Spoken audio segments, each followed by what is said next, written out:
God said, I never told you to pick him. If you've ever tried to hold something together just because you prayed for it, you need to hear this. This week's guest on the God's Goodness podcast shared something every woman of faith needs to hear.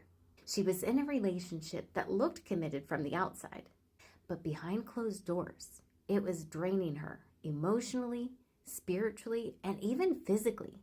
She fasted, prayed, and asked God to bless it. But eventually, God made it plain. And God said to me very clearly, I never told you to pick that guy. You did that. That moment changed everything.